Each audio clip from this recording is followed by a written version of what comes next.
I first have to look at, my question was, why would we need to change? Why would we need to change things? And we've seen that we have invented a lot, we've been very productive, but in the last 50 years with modern project management, things seem to have slowed down for some reason. So what's happening? Well, Eddie made a point this morning that complexity, and also Darren, complexity and turbulence are increasing. And if you look at complexity is linked to ambiguity. Ambiguity is when you have a choice between multiple options. So you may have all the information you need, you may have a high degree of certainty, but you have multiple choices. That creates ambiguity.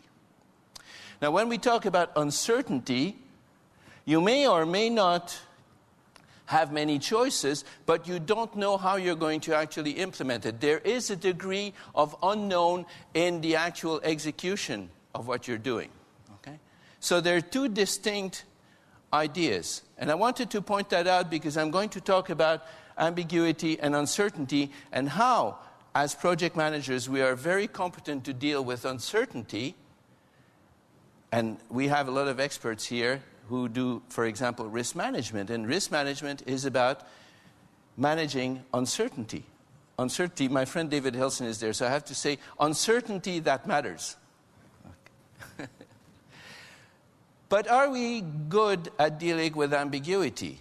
Project managers, as a rule, we like to have our path well traced. We like to have a good plan and then follow the plan. Not follow blindly. I mean, obviously making decisions along the way, but having a good hold on what's happening. Ambiguity, on the other hand, when you have to make multiple choices, decisions, it's complex. You never know where you're going to end up. You're always on one foot or the other. So how do we deal with that? And if we look at the situation as what happened in the different years, before the 20th century, ambiguity was not very high. You had just a few choices. It wasn't complicated. And things were happening over time. They weren't changing too often. Things were kind of going on, and you had time to think. Now, in the 20th century, things started moving a bit further. You had more decisions to make more often. The decisions were a bit more complex. There were more things involved. Before that, people were not traveling very far. When the British Empire existed, you traveled far, but you have time. It took 2 months or 3 months to go to India and to Australia, and you had time to reflect and think. Today, we fly to Australia in 20 hours, and very soon we might fly even quicker when Richard Branson has put in his moon space thing. We could be in Australia in a few hours. And with the Concorde, you were flying over the Atlantic in 2.5 hours. With the internet, with the social media, Eddie showed us this morning a way to communicate, have meetings remotely, virtually. So things are instantaneous, and boundaries are disappearing very fast. So today, when we're talking of the 21st century, what happens is that we have something like this. Time is shortened, and ambiguity goes up and down like that all the time.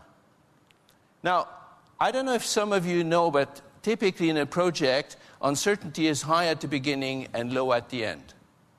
I sat in a conference a few years back where one of the speakers said, at the beginning of a project, you know nothing, okay? But you can do everything. At the end of the project, you know everything, but you can't do anything anymore. So that, I think, was a good definition of uncertainty. Now, ambiguity, as you notice, is not going down like that. It's going up and down. Why? Because you resolve a problem, you make a choice, make a decision, and then the situation changes because it's complex, and ambiguity rises again, and you have to make another decision.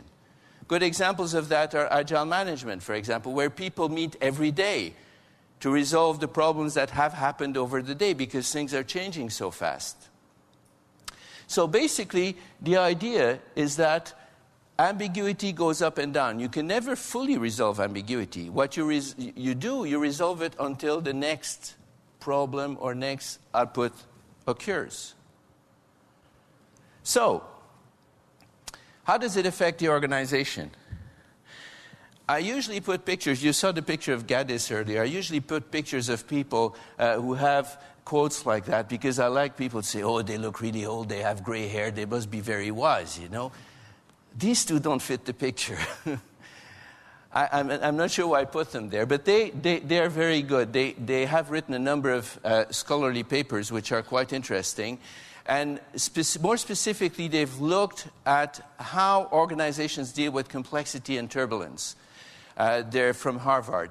And they say that rapid technological change, deregulation, and globalization have intensified competition and increased the turbulence. Because of that, there is more turbulence. Things are changing faster and quicker that managers face, forcing them to adopt more responsive organizational forms. So what do they have to do? They have to respond more quickly to different situations that were unexpected. Okay. The degree of interdependence among the decisions that a firm faces is a key driver to complexity. So complexity is not about complicated things. It's not because you have many pieces in a puzzle that is complex. A puzzle is complicated. Okay? It has many pieces. The complexity is about the interaction between different actors, different possible decisions, and things like that. That's what creates complexity and ambiguity. Another speaker at a conference like that gave another example which was quite good. He said an airplane motor, and I think we have at least one person from Rolls-Royce here, is complicated. You may have 100,000 pieces or thousands of pieces in it, but if you have a plan of the motor and you put someone to it and you assemble it and unassemble it a few times, you will know how to build it. So that's complicated. It's not complex. He said complexity, the example of complexity, is a plate of spaghetti, where you just have spaghetti and oil. Put a fork in it, turn it, and you never know what you have at the end. That's complex. Complexity is about the unknown unknowns. When we talk about uncertainty, we talk about known unknowns, things that you could find out if you look hard enough. Here we're talking about unknown unknowns. There's no way to predict. But as Eddie was saying this morning, there are ways to see patterns. Okay? So, what they say, these people, they say organizations have to be more responsive. Now, most of us work in these big organizations which are not very responsive. So, what happens really in organizations? If we take the complexity and the turbulence and put them on a matrix, what we could say is that, the low uncertainty here, low turbulence, low uncertainty is typically ongoing actions. It's day-to-day management, business as usual, things like that. Whereas when you're talking about high uncertainty, you're talking about change actions. Anything that involves change. Okay. On the other hand, if we look at ambiguity, you could say that a low ambiguity is about execution. You don't have a lot of interacting decisions. You have decisions to make, but they're quite clear-cut. You have a decision to make between should I use stainless steel, for example, or should I use aluminum. You have a decision to make on which technology you should use for your new computer system. These are relatively simple decisions, okay, that you can make rationally. When we're talking about high ambiguity, we're really talking about interacting decisions, strategic decisions. How is the market going to be in 2 years? How should we react to this new technology? How should we react to the fact that a new competitor came on the market and things like that? These are much more complex. Okay. If we look at how organizations behave in these areas, we are, in fact, in organizations moving from a low complexity, low ambiguity, which is the more traditional modern organization approach, to a higher ambiguity and higher uncertainty. So here, organizations typically focused on continuity. And if you look, for example, at the example of the big shipyards, if you look at the example of the auto industry in the US and even in the UK, they were focusing on continuity. They thought that it would be like that forever. Now, if you look at organizations today, how they have to focus on quick response, be more responsive to the environment, be able to react more quickly.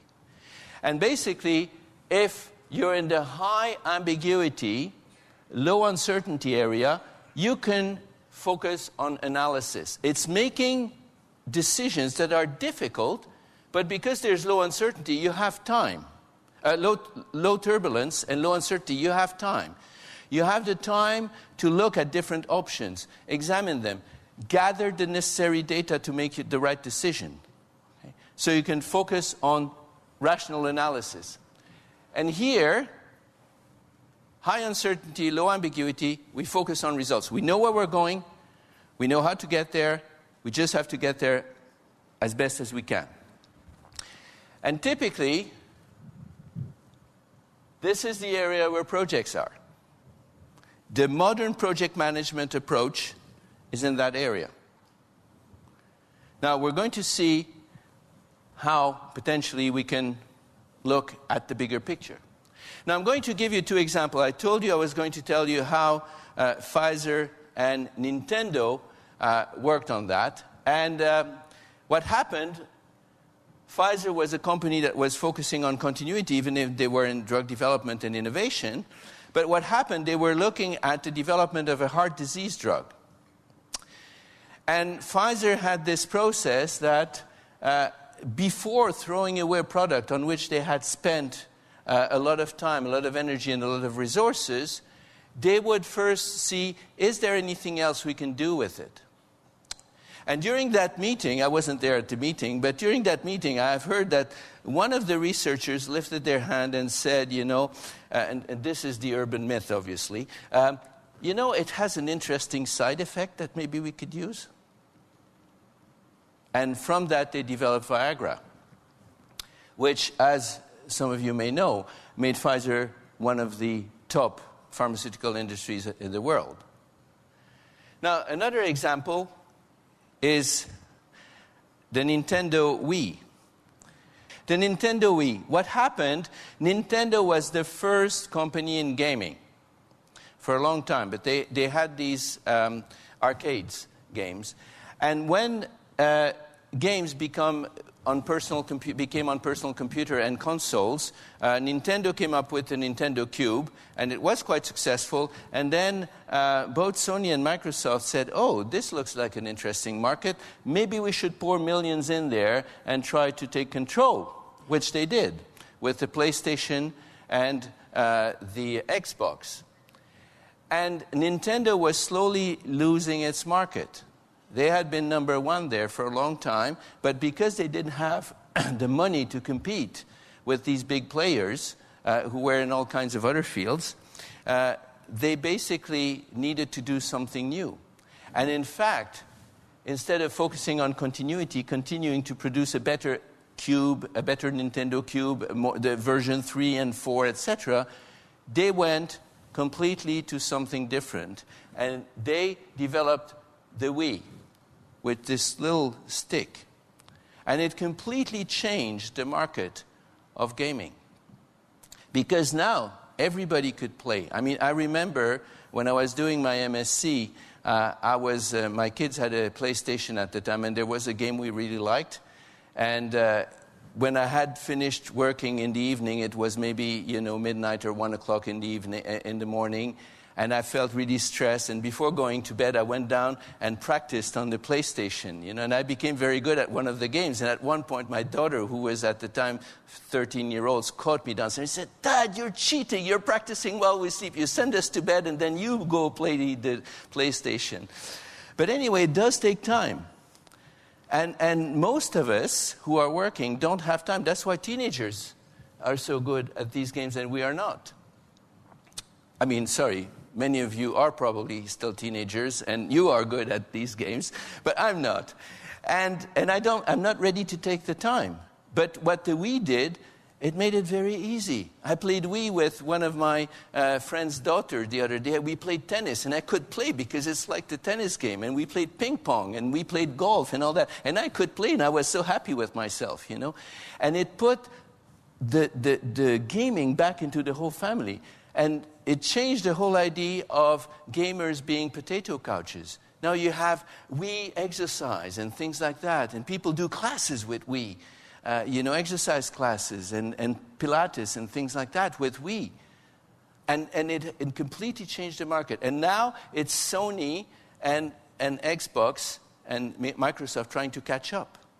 So they did something completely different. They responded to a market that was there and that they knew was untapped. The market of the whole family instead of just the young teenage boy, usually gamer.